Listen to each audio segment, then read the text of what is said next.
At a national conference panel, my cousin waved toward me and joked, "Everyone needs an office mascot, she's ours."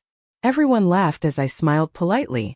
I waited 9 years, became the CFO of our major rival, and quietly orchestrated a hostile takeover. His company was dissolved, his fortune was auctioned off, and his last LinkedIn update simply reads, "Looking for opportunities. No one ever calls." This story starts in 2016, at a national tech conference in Austin, Texas.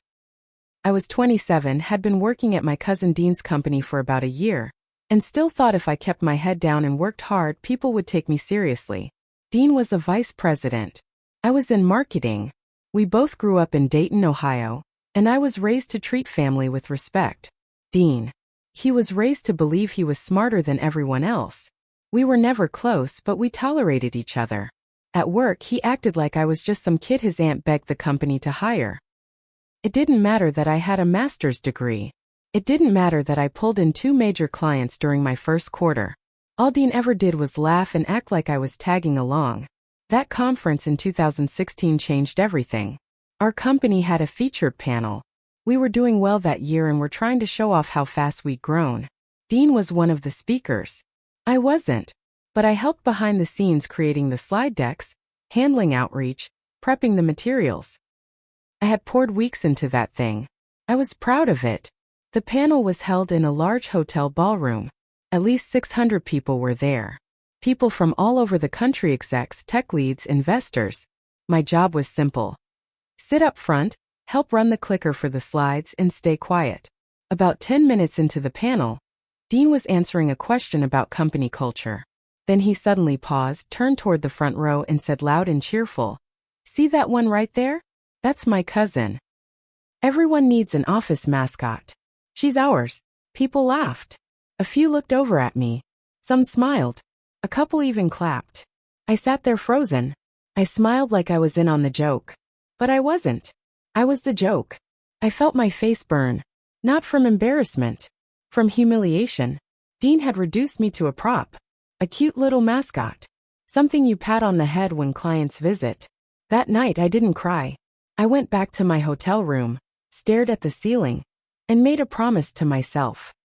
Someday, I would be in a position of real power. And when that day came, I wouldn't waste it. The next year I quit. I told people I wanted to explore other options. I said it was about growth. Truth. I didn't want to work under someone like Dean ever again. I didn't want to stay in a place where everyone thought I was Dean's cousin, and nothing more. I moved to Boston and enrolled in a full-time MBA program. I took out loans. I worked 2 jobs. I didn't post on LinkedIn. I didn't call old coworkers. I disappeared. For 5 years, I built myself in the dark. After I graduated, I moved into financial consulting. Long hours. Cutthroat teams. But I liked it. No one cared who I was related to. All they cared about was performance. I kept climbing. I worked for different firms. I learned how companies are built. More importantly, I learned how they fall apart. In 2022, I was offered a position at a competitor, Draycott and Thorne. They had a reputation for being quiet, smart, and dangerous in the best way. I joined as a strategic advisor. 6 months later, I was made CFO. Guess who we were quietly targeting for acquisition? Dean's company. His company had grown fast after I left, but it was bloated. They'd signed deals they couldn't support. Their tech was outdated. Dean was still there, now an executive VP, still doing interviews, still playing the big shot. But underneath, the company was in trouble. And I knew exactly where the cracks were. I started making calls. Quiet ones. I looked into their vendor relationships, their financials, their executive contracts. I studied every inch of that company and I saw how it could be taken. We didn't make a public move. We approached key shareholders in private. We built a majority position. And then we moved in. By the time Dean even knew we were involved, it was done. The company was dissolved in 60 days. The assets were auctioned off. The name doesn't exist anymore. Dean, he didn't even get a payout. His stock was too diluted. His exit clause only kicked in if the company remained intact. Now his LinkedIn profile reads, "Looking for opportunities." No likes. No comments. I check it sometimes. Not every day. Just when I feel like remembering what it cost to get here. We still see each other at family events. Thanksgiving, Easter, a couple birthdays. He doesn't speak to me. He won't even look at me. My mom thinks he's depressed. My aunt says he's just in a transition period. Nobody knows what I did. They don't need to. Because I do. And so does Dean. I thought that would be the end of it. I thought ending the company, stripping Dean of everything he used to feel important, would be enough. But it turns out some grudges don't die. They just go underground. A few months after the takeover, strange things started happening. It began small. I got a call from our internal compliance team at Draycott. Someone had filed an anonymous complaint saying I had leaked confidential financial data to outside investors. The complaint didn't stick because it was false, but it triggered an audit. That cost me 3 weeks of time, 2 nights of lost sleep, and a permanent note in my employee file. Then, one of our vendors pulled out of a signed deal, claiming they had concerns about my conflict of interest history. They never explained what that meant. They wouldn't take my calls. I started noticing that some of my industry contacts weren't responding like they used to. A few even blocked me on LinkedIn. One VP I used to be friendly with forwarded me a screenshot anonymously. It was from an email thread that had been passed around under a burner address, my face next to a made-up story about how I'd blackmailed my way into the CFO position. It was detailed, convincing, ugly. I knew it had to be Dean. He never came at me directly. He didn't need to. He was doing what cowards do, poisoning my name in places where it would hurt the most. The worst part? It worked. For a while. My CEO sat me down and said, "This is all probably noise, but we have to take it seriously. Perception matters." I nodded, took the hits, ate the rumors like glass. Then I made a call to someone I hadn't spoken to in almost 7 years. His name was Andre. He used to be in cybersecurity for Dean's old company. I never liked him, but he always liked money. I asked one question.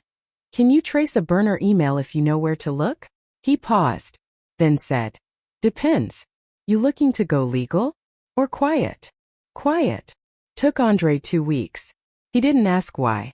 He didn't want to know. But when he called me back, all he said was, "Your cousin's an idiot. He used his old company laptop. The one he kept. The emails tied to it. It was him." I didn't tell Andre what I planned to do. He didn't care. He'd gotten paid. Now it was my move. But here's the thing.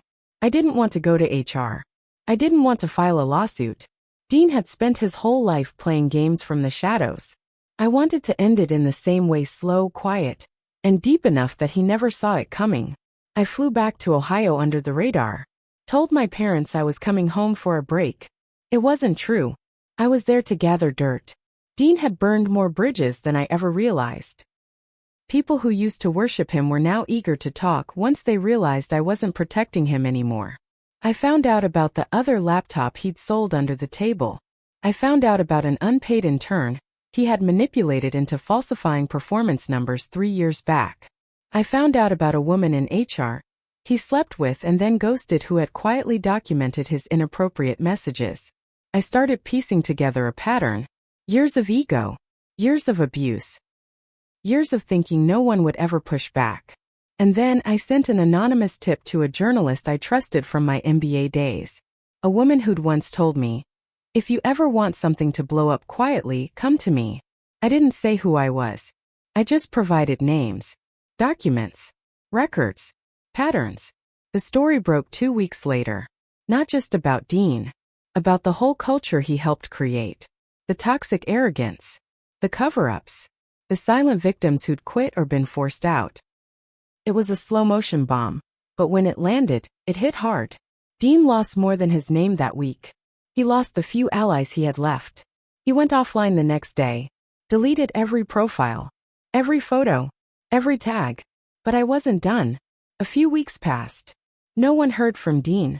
The article had gone viral in certain business circles. It wasn't trending on Twitter or anything. But in our industry, it was a nuke. Quiet, professional destruction. I started sleeping better. People in my network started responding to my messages again.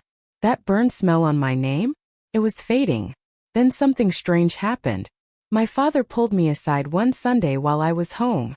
We were at a family barbecue in the backyard, cheap folding tables, paper plates, lukewarm beer. I thought we were going to talk about my career. Instead, he lowered his voice and said, "I saw Dean the other day." I blinked.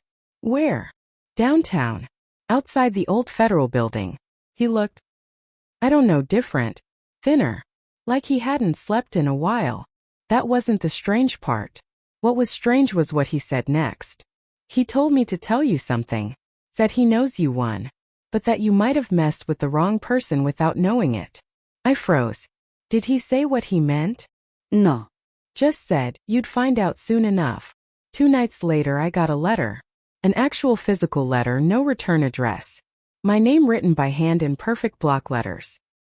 Inside was a single sheet of paper. "Sometimes revenge comes back around. Look into Draycott's acquisition from 2021. Follow the money. That CFO before you? You didn't ask why she really left." My stomach twisted. I had read the reports. I had trusted what I saw. But Dean was pointing at something else. Something buried. I didn't want to believe him. But I also couldn't ignore it. I stayed up that night digging into archived contracts, acquisition notes, executive files. Things I should have noticed but hadn't because I didn't look deep enough. And then I found it. A payout, hidden under a shell vendor registered in Wyoming. The name meant nothing at first. But when I matched the EIN to a known holding company, it traced back to Dean's college roommate. A guy I hadn't seen in 15 years. He wasn't in tech. He was in offshore real estate. Draycott and Thorne had paid $2.3 million to that shell company, listed as consulting services. Right around the time they were buying out the smaller data firm I had helped them absorb. And the former CFO? She hadn't retired like they told me. She had been pushed out after raising questions about that exact transaction. I didn't sleep for 2 days. Everything I thought I'd built, everything I thought I controlled, it was suddenly unstable. Worse than that, I realized I hadn't beaten Dean completely. He had let me tear him apart because he knew the foundation I was standing on was cracked. He knew I wouldn't look until it was too late. That letter wasn't a warning. It was a timer. I spent the next week digging nonstop. I stopped answering calls. I canceled meetings. I barely ate. Everything I found pointed to one thing. Someone at the top of Draycott and Thorne had made a dirty deal during the 2021 acquisition. And when the old CFO found it and pushed back, she was forced out.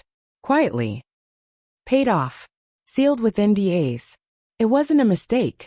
It was a cover-up. And now I was sitting in the middle of it unknowingly. Or maybe not so unknowingly. Because here's the ugly truth. I'd seen the payout line before. I just hadn't looked closely. Back when I was gunning for the CFO position. I was so focused on the prize, I skipped the fine print. I wanted the role so bad. I told myself it wasn't my problem. That if it was important, someone else would have flagged it. But they didn't. And now it was mine. I was part of it. Whether I meant to be or not. And Dean? He knew. He let me destroy him. Knowing he had one last card to play. The next board meeting was in 2 days. I knew if I brought this forward it would blow up my career. If I didn't, and someone else found it later, it could mean jail. I didn't sleep at all that night. I kept going back to that moment at the Austin conference, Dean calling me the office mascot. Everyone laughing. The heat in my face. The sharp pain in my chest. I'd lived with that memory for almost a decade. I thought revenge would heal it. That if I just broke him down I'd feel free. But standing on the edge now, knowing what I knew, all I felt was sick. I walked into that boardroom with my resignation letter in one hand, and a manila folder in the other. I laid out everything: the fake vendor, the hidden payout, the suppression of the CFO's concerns, my own failure to act sooner. I expected to be met with silence. Instead I got war. Half the board flipped. Legal counsel started taking notes. One member stood up and walked out mid-sentence. HR was called. Security hovered near the doors. By the end of the meeting, 2 VPs had been suspended. The CEO was under investigation. And me? I walked away. 2 months later the story broke. It made headlines this time. Not just in tech, but in major national outlets. Rising healthcare star implodes after internal whistleblower exposes corruption. They didn't name me, But anyone in the industry knew. I was done. No one called. No job offers. No consulting gigs.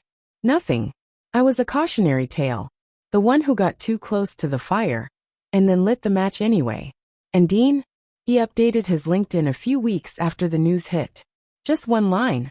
Forgiveness is harder when no one's clean. So yeah, he made me the punchline of a joke. I tore down everything he built. But in the end we both fell. That's the part no one tells you about revenge. It doesn't just destroy the person you aim at. If you wait long enough, dig deep enough, and cut hard enough, it gets you too.